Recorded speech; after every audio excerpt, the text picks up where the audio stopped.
રાણકીવામાં બધા ફરવા માટે નહીં આવતા, કોઈ રાણકીવા જોવા નહીં આવતું, ખાલી રાણકીવામાં ઊંઘવા માટે જ આવી જોવા. કેટલા બધા ઊંઘેલા.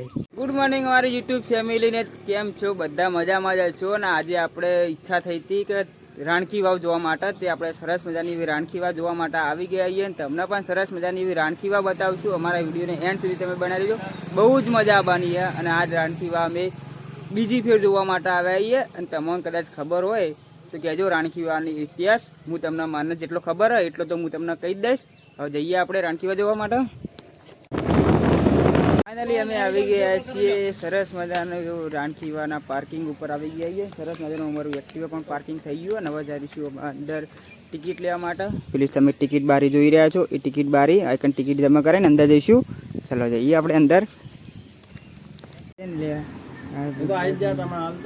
એ નહીં ઉપર અંદર કોઈક ચેકિંગ કરત પાછું વળી પાવું બીજું કોઈ નહીં. રાણકી વાવ અંદર આવી જઈએ. સરસ મજાનું એવું રાણકી વાવનું તમે લોકેશન જોઈ રહ્યા છો. અને અમે ટિકિટ રોકડી નથી લીધી, આટલા કેશ બંધ છે એટલે અમે ઓનલાઈન ટિકિટ ભરી હતી. તમે જોઈ શકો આ ટિકિટ તમારી અમારી ટિકિટ હારી 2 જણની ટિકિટ 35 રૂપિયા ટિકિટ છે, એટલે 70 રૂપિયા 2 જણને અમારા ટિકિટના પૈસા થયા. આ સરસ મજાનું તમે લોકેશન પણ મારા પાછળ તમે જોઈ રહ્યા છો. એવું સરસ મજાનું લોકેશન જોવા તમે ખાલી. હું તમને સરસ મજાનું પેલું સામે રહ્યું રાણકી વાવ ઈકન જઈને તમને સરસ મજાનું ઈકન રાણકી વાવ બતાવી દઈશ. ઈકણ આવી ગયા હમણાં બતાવું છું. ઈકણ જઈને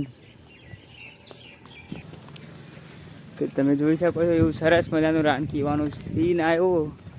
આપણે ઉપર આવીએ એટલે નેચર જઈને તમને બતાવશું. એટલે નેચર ઉપર જઈ જોઈ લો. ઉપર જઈને પેલી સાઈડ નેચર જઈને બતાવશું. અને આ જે રાણકી વાવનો મેન વાવ છે એ બતાવું તમને. જોવા ખાલી કેટલી ઊંડી છે, અમે જોઈ નહીં કહેતા. એ ખાસી ઊંડી હતો. સરસ મજાની રાણકી વાવ તમને પેલું સાઈડ જઈને બતાવશું.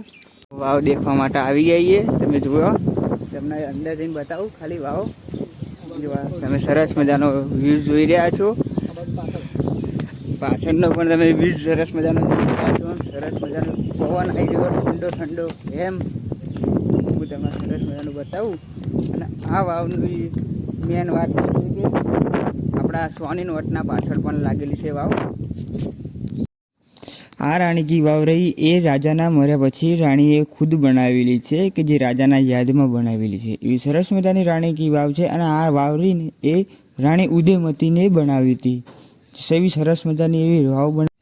આ રાણીકી વાવ રહી એ 11મી સદીમાં બનેલી હતી. કહેવાય કે 1000 વર્ષ પહેલાં બનેલી છે. અને એવી રીતના બનાવવામાં આવી છે કે બાજુમાં સરસ્વતી નદી છે, તે સરસ્વતી નદીનું પાણી આ વાવમાં આવે અને આ વાવમાંથી બધા ખેતરો માટે પાણી પાતા એવું કહેવામાં આવે છે. અત્યારે હાલ આ સોની નોટના પાછળ રાણીકી વાવનો ફોટો લાગેલો છે. જે નવી નોટ નીકળી સોની એમાં છે. સરસ મજાનું એવું સ્ટ્રક્ચર છે રાણીકી વાવનું, એટલે ફોટો RBI દ્વારા રાખવામાં આવ્યું છે. અને આપણા ગુજરાતમાં એવી ઐતિહાસિક વસ્તુ હતી કે જે મુગલ સમ્રાટોએ આવીને બધી તોડી નાખી હતી, પણ આ રાણીકી વાવ જ ખાલી બચી ગઈ હતી. કેમ કે આટલે સરસ્વતી નદી બાજુમાં હોવા છતાંય જે બાળ આવી હતી સરસ્વતી નદીમાં જે પોણી આવી જતું એમાંથી બધી માટી તણાઈને આ રાણીકી વાવમાં આવી હતી. એટલે રાણીકી વાવ આખી ડૂબાઈ, આખી માટીથી દટાઈ ગઈ હતી. પછી આ રાણીકી વાવના બધી બહાર કાઢવામાં આવી છે, એટલે આ રાણીકી વાવ બચી ગઈ હતી. તમને જો આ રાણીકી વાવનો બીજો ઇતિહાસ કોઈ ખબર હોય તો મને કમેન્ટ કરજો. હું પાછો એક વિડીયો બીજો બનાવવા માટે આવીશ. અત્યારે હાલ આપણે 4થી મંજિલ આવીએ અને ઓનાથી હજી નીચે રાણીકી વાવ છે, પણ આગળ એલાઉડ નથી આપણે અંદર જવાનું. હવે આપણે જઈએ બારે, જે સરસ મજાનું છે ત્યાં જઈએ. આખું રાણકી વાવ ફરીને ફાઇનલી અમે આવી ગયા છીએ અને હવે જઈશું ઘર સાઈડ. બાકી અમારો વિડીયો ગમ્યો તો લાઈક કરજો, શેર કરજો, ફોલો કરજો. इसी के साथ मिलते दूसरे ब्लॉग में.